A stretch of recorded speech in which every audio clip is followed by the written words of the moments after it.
Hey guys, how's it going? Wooksy here. This is actually my 6th time recording this video of me doing a 20k wormhole.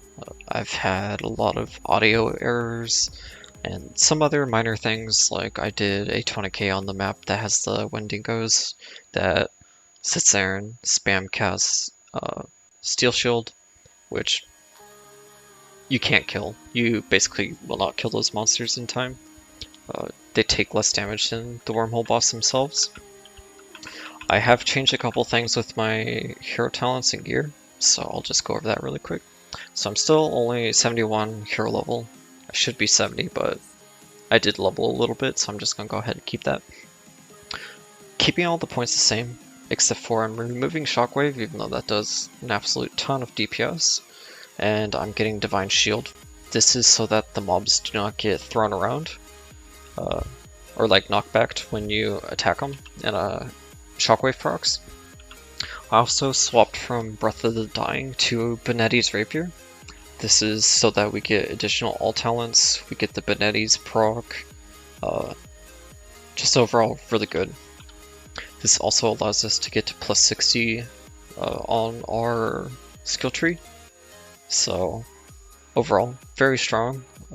We're going to go ahead and keep this setup for a while and see how it performs. So far it's been a lot more successful than anything else. Now for the judge, I think I still had this in my last guide, but we're going to use Pentaslash. This way we can get more procs out on the taunt. And we're going to be using a second Benetti's. The second Benetti's really does not need to be leveled to 115%.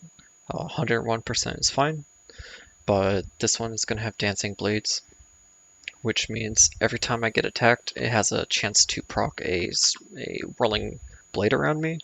That Whirling Blade does damage based on my armor, which obviously this is armor stacking build, so it works extremely well. So that will be what we use for our AoE, and Mark Target will be for more of our single target or when there's less mobs on the map. Mercenary guy, pretty much all the same. He is using Weapon Sweep on his judge. This helps me stay alive if I'm ever stunned or anything else, since it is Whirlwind and it does give me Life Leech and Mana Leech while it's procced. So, very good for the sustain. I've had to reset this to 20k a couple times because obviously I just want it to be at 20k. Don't want it to be at like 20k in one or something like that. So 20k. Did I just reset that? Let me fix that. Okay, back to 20k. Go ahead, start. What I'm going to be doing, I'm just going to be running around. This is a really good map. The only bad thing about this map is that the skeleton champions do have a chance to stun you when they do their dash, but I'm not too worried about that. Now, this build can pretty much kill every single boss. There's just a few exceptions, which is pretty much just like Gabe. Gabe's very scary, or any mob that likes to run around quite a bit or attack very fast, like, like Faceless Skull, or whatever it's called, Faceless Mask. And then Gabriel, again, he's just always a pain. Looks like we got everybody taunted, so we're going to swap to our Dancing Blades. You can go ahead and start whirlwinding here. Everything's taunted, so there's no point in not swapping. But you do want to group everything up very tightly. So I'm going to sit behind this pillar. I'm going to let everybody just come close to me as possible. As you can tell as well, I'm not blocked. I do not have block stacks up. I'm purposely doing this so that the Dancing Blades will continuously hit me, or continuously proc. Now, these guys with the Unholy Fire and the Bat Swarms are going to be quite annoying until I get them grouped up. And just one other reminder in case I didn't say at the beginning of the video. Sorry, I've recorded this so many times I don't know what I've said anymore. But my Torch of Shadows does proc a lot of FPS issues, so just keep that in mind that there will be some FPS drops in this video. I can't really do anything about that. So you see I'm stunned there. The weapon sweep helps keep me alive in case I'm stunned without a whirlwind procced or you know, any form of self-healing up. So I'm just pretty much going to stand in as much damage as possible.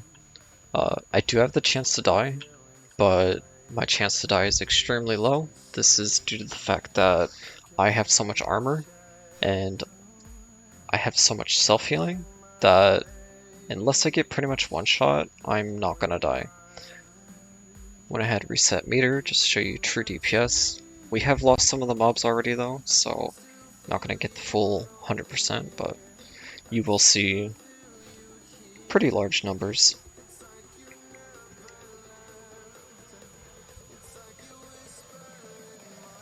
As we get more, or as we get less mobs on the map, the FPS will increase. I could swap this over to like 120 HZ, but I don't feel like it's worth doing since we're not really camping out at like 1 FPS or anything else. Or as I say that, we get to 1 FPS. But we're killing stuff very quickly, so I don't think there's a reason to swap out to a 120.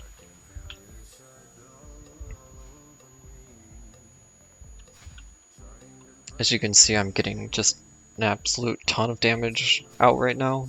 I'd be getting even more if I could sit there and have my Torch Shadows hit the mobs, but for the sake of the video, trying to have the least amount of FPS issues as possible.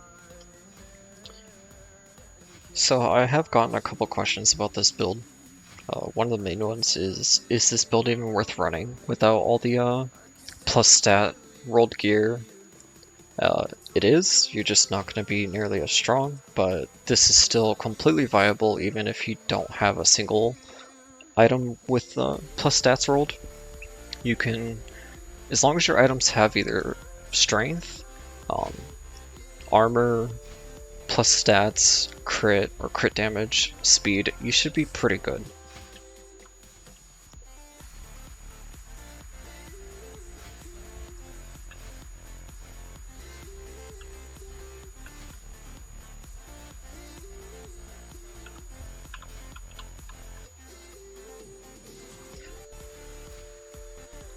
Another question I've got is, does Zeal, which is our, you know, proc a second attack, does this actually proc anything?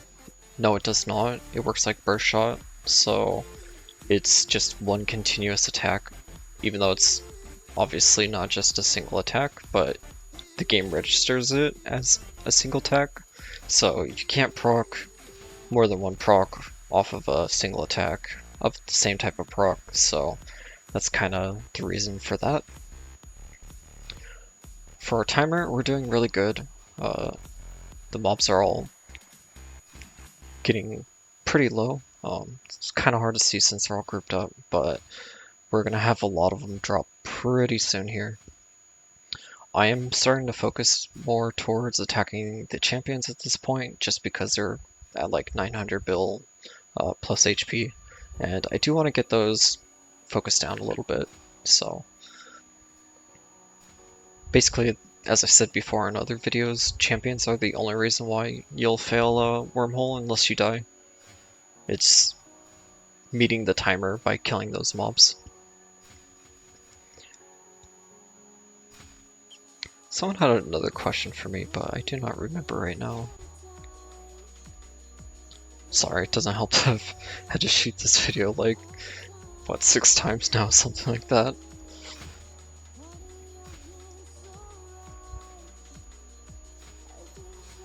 If this was going without any FPS issues, all these mobs would have been easily dead by now. besides the champions. So I'm going to try to further optimize Torch Shadows in Season 15 so that this isn't an issue. We're working really hard to remove everything that causes huge FPS spikes. Like Arcanum used to cause a ton of FPS issues, now it does not. So that's really viable for grouping up tons of mobs and just going ham. Once we get down to about, I don't know, 50 mobs, I will swap over to the Mark Target Benettis.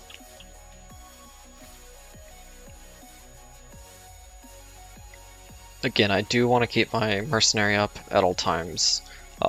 It's not because of Symbiosis, because I don't use that. It's for the proc of Weapon Sweep. This way, if I get stunned or anything, which this map can, I won't die. Between my Whirlwind and Weapon Sweep, it should be very, very safe. Basically, either I'll get one shot or I won't die, so.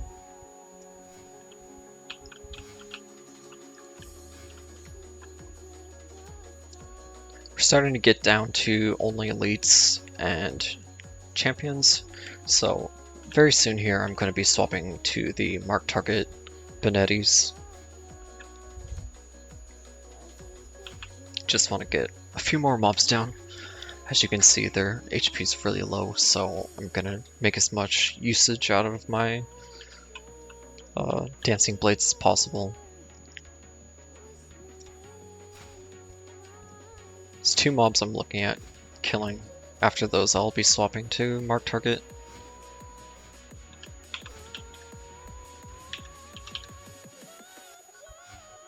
And I can actually use this to my advantage right now, since I do have dancing blades up still. I can start trying to get some of these marks out on these monsters and do additional damage to them while the dancing blades is active. Doesn't do a whole ton, but it is a little extra bonus that you can get out there. I am going to be focusing all my attacks in the direction of the champions at this point. I want to make sure that they always have Mark Target applied to them, and that way we're just getting the majority of our DPS, or the most out of our DPS. As these mobs still have like 500 bill HP, so it's not a whole ton, but it's enough to snag you up if you don't clear them right. I'm gonna res my guy.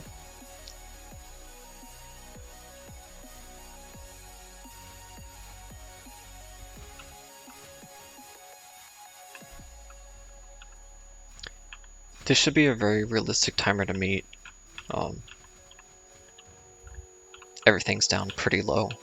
It looks like a very successful run.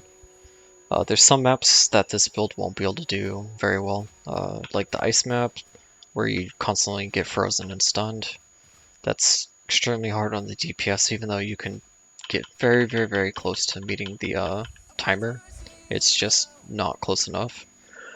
Now, if I actually used chase items on this build, I would be able to probably do like a 35k wormhole, give or take. But I'm not going to be doing chase clears for quite a while. I want to get all the rest of the build guides out and, you know, show players what they can do with realistic items. So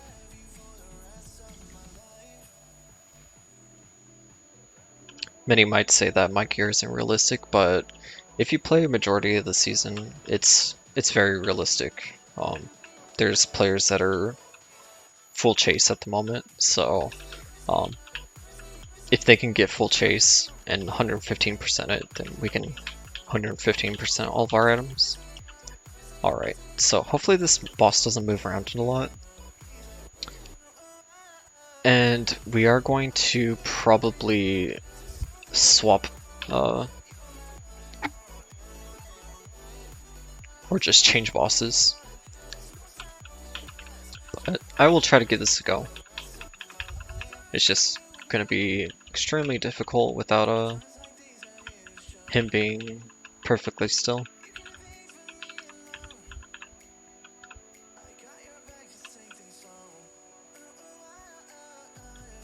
I'm going to try to just sit here and tank all the damage I can. I've done it on many of the bosses and I've been completely fine with it.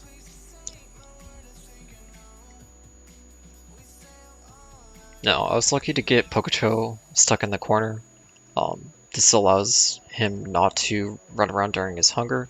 The only way he'll do that is if he goes to his right, like lower right. This also allows me to just get a very easy resurrects on my Mercenary.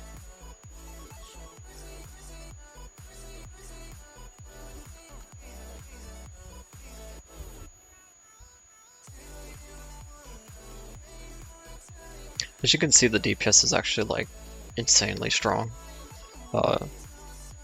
This boss has literally like what, 9 trillion HP. So we're doing pretty good.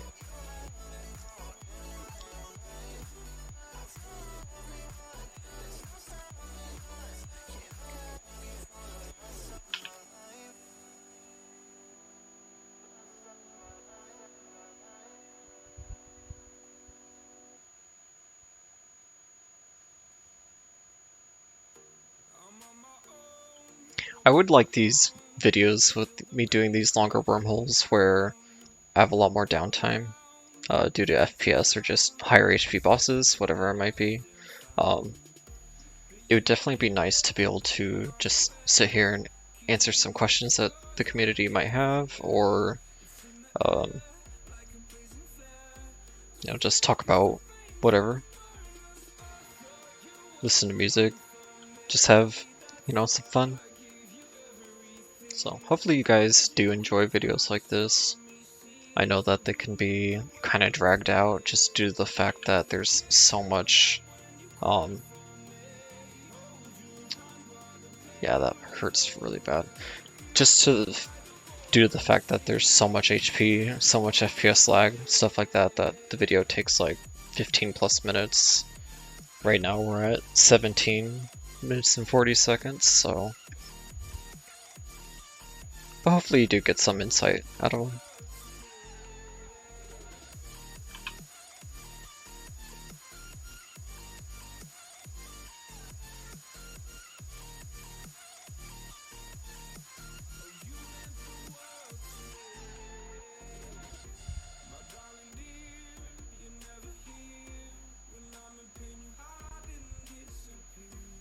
So yeah, this is pretty much what the run's gonna look like. I should not die unless I get like a ton of flies spawned on me at the same time during his hunger phase. I don't think that's gonna happen, but it always could.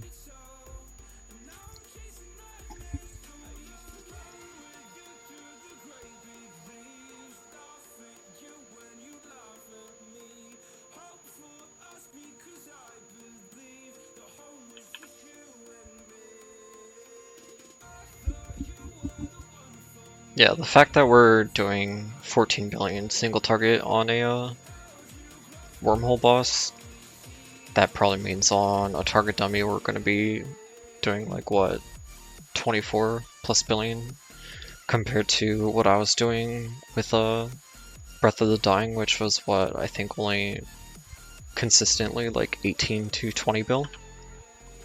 So much higher DPS with the Benettis.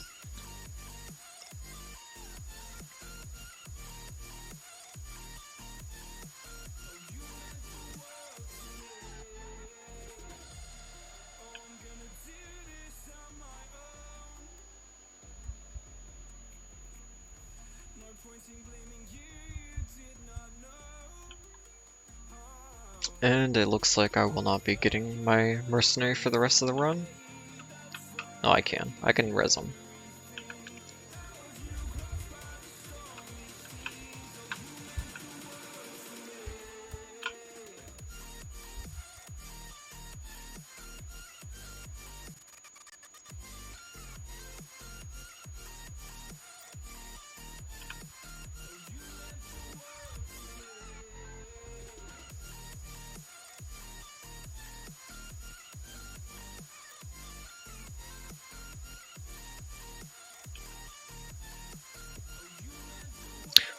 So we're about halfway through the boss. If you guys are still watching the video, which I do appreciate if you are, I will go ahead and talk about Season 15 a little bit. So for Season 15, we originally were going to have the expansion plus the Jotun. We are unfortunately not able to do that at this time, so we are kind of swapping our Season 15 with our Season 16. So that does mean that we are bringing out a new class. We haven't really shown you guys any teasers or anything on it yet, or even mentioned it before, but this class is called the Illusionist. It has two different trees. It has a tree that focuses on manipulating like sand guardians, things like that. And then it has the Chronomancer tree, which is more about manipulating things in the environment, time, gravity, things like that.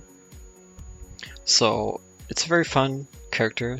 It can be a very strong support character or just an extremely strong solo character. We are also using some of the new things that we've built, which is channeled spells. So we are going to start having more abilities being channeled compared to just, you know, you press the button and they're done. So that will be coming out Season 15. The Illusionist is a wind caster, so we will have an additional wind character. So that's fairly exciting. So yeah, next season we get the wind-based caster, and then the season after that we get the cold-based caster. So it should be a lot of fun. Some other things we're doing for Season 15. We are going to be redoing a lot of the key dungeons. We are going to be doing the act bosses, like their layers. Since right now they're all fairly, like, almost a direct copy of each one. We don't want that. We want them to be a lot more unique. So we are going to remake those maps to be a lot more unique for the boss, based on like the lore and what should be there. For example, like Satan, or no, not Satan, Damien. Damien's more of a boss based around like blood and stuff like that, so it makes no reason, or there's no point to have his area not have that type of feel to it. So that will be changing. Plus some other ones.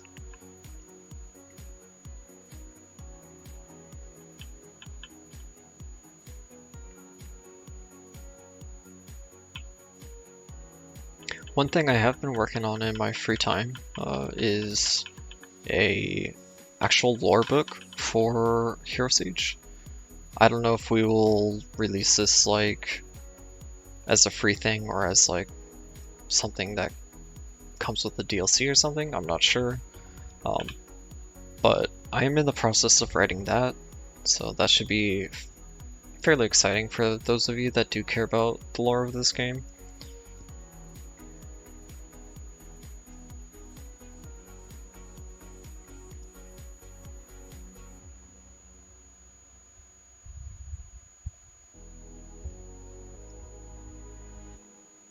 We are also getting probably over 180 new items this next season.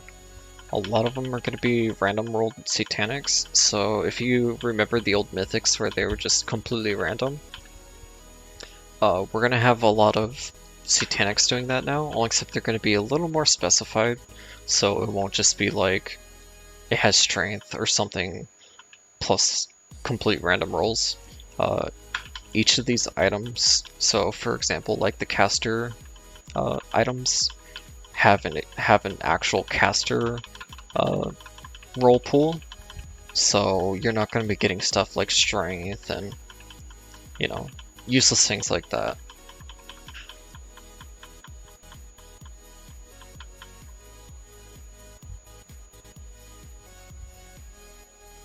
But this way it will give people more of an opportunity to fill gaps in their gear that requires that really weird niche item.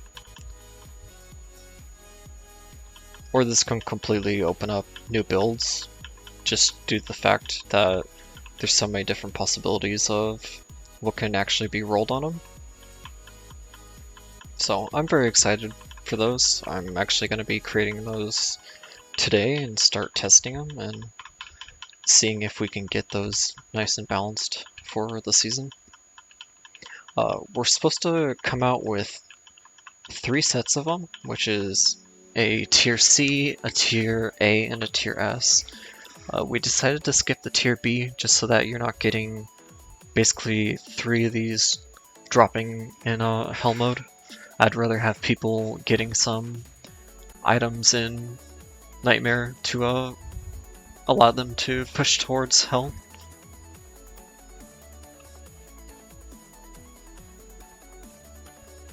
And that is the 20k Wormhole.